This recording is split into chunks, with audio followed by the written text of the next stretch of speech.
Live. News 8's Good Morning Connecticut starts now. We're prepping today's 8-minute meal in the kitchen. You're going to want to take out the leftover Thanksgiving turkey for this one. We're going to put it to good use. We'll be right back.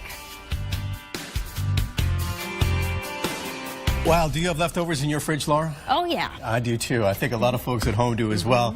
Time now to prep today's 8-minute meal with Chef Julie Hartigan. Julie, welcome. Thanks for being here. Thanks for having me. And you're also an engineer as well. I was an engineer, and now I'm a chef and a recipe developer. I've developed thousands of recipes, and my favorite thing is to share like easy little tips and tricks with people so that they can up their game at home, too. Excellent. With their cooking. Well, let's up our game when it comes to getting rid of those turkey leftovers. What are you going to cook for us today? We're going to make some awesome turkey tortilla soup, and it really requires just some pantry staples. We've got some shredded turkey, or actually you could use rotisserie chicken from your supermarket. You know, if your turkey was awesome and people like ate through the whole platter.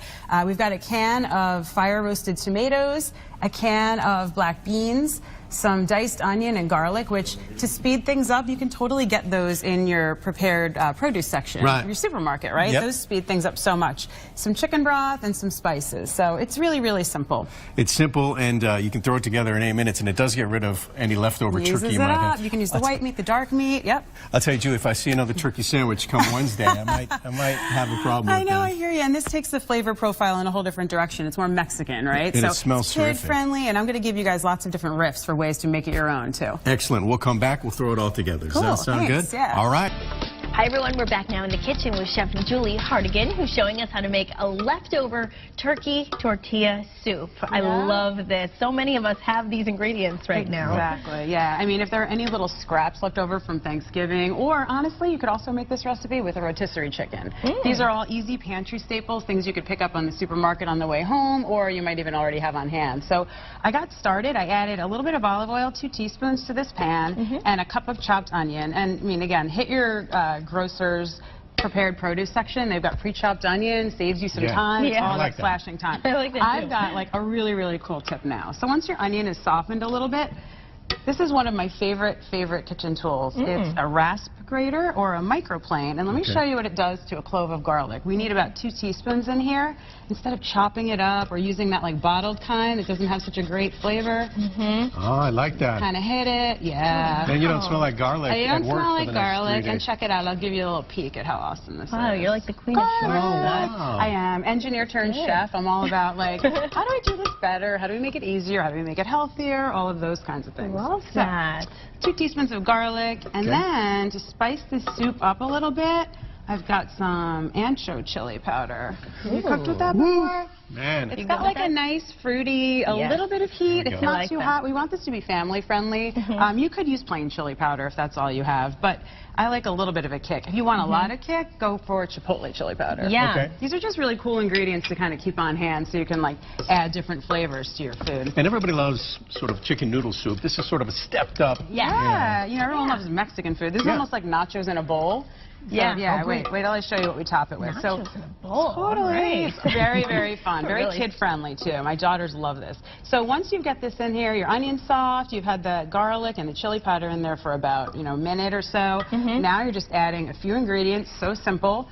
3 cups of chicken broth that you can buy, like, the quart container. Now, did you buy low sodium, or what kind do you like to buy? You know what? Low sodium is great because then you can season things to your taste. I don't really think it makes, unless you're watching your sodium, it really doesn't make that much of a difference. It's kind of up to you. But it's always better to have control of your food, right? How salty you want it, or how low in salt you want it. Now we're going to add a can of black beans, just a 15-ounce can of black beans, rinsed and drained. If you don't have any on hand, I'm all about, like, what do I have to make this soup? You could do kidney beans, white beans, just a can of rinsed and drained. Laura was really excited about this. Fire roasted tomatoes. Awesome. So again, for kick, and to give it a little bit more Mexican flair, we've got some fire roasted diced tomatoes. If you're feeding like kids or somebody who really can't handle heat, just do standard diced tomatoes. Totally fine. In there, now we're getting real. Now we're getting there, and we're just going to keep the heat up and bring it to a boil. And then we've got 2 cups of shredded either leftover turkey, like we were talking about, or honestly, guys, just like hit a supermarket on your way home from work, grab a rotisserie chicken. One rotisserie chicken will yield about 2 cups, just like this. Okay. So Now, how many people do you think this would feed? this makes 7 cups of soup, so it's more than enough to feed 4. You could double it if you're serving a crowd, or honestly, a lot of people are really into batch cooking these days and meal prep. Yep. This would be a great one to make on a Sunday and have ready, and you could just put it in a thermos for the kids, for lunch, for school, or for yourself. But now comes the fun part. So now we're going to finish seasoning this. This is another one of my favorite tricks. When you're making a soup or a stew, always finish it with something a little bit tart, a little bit acidic. And I'm using, I know it sounds crazy. I was wondering what that was. You're like, what's up there? This is lime juice. Okay. 2 tablespoons. And I'll tell you what that does.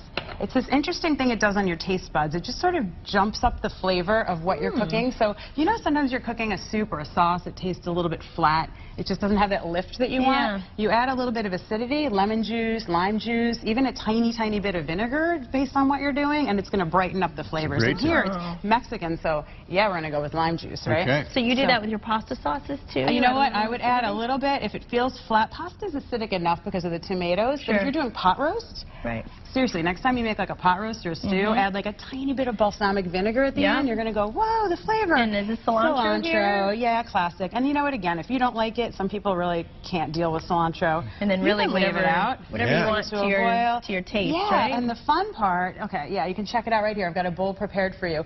I love to set up a little toppings bar with this soup. So you can crush tortilla chips on top. You can add some sour cream, shredded cheddar, hot sauce for people with a hot palate, Looks some more amazing. lime. Yeah. Do-it-yourself dinner. Exactly. Let them decide. Thank you so much. This is such a great recipe, and I bet you so many people at home are thinking they already have all these ingredients. Where can we find more of your recipes? Yeah, thank you. Exactly. I love to share tips and tricks with everybody. I've developed thousands of recipes for companies like Weight Watchers and Bed Bath & Beyond.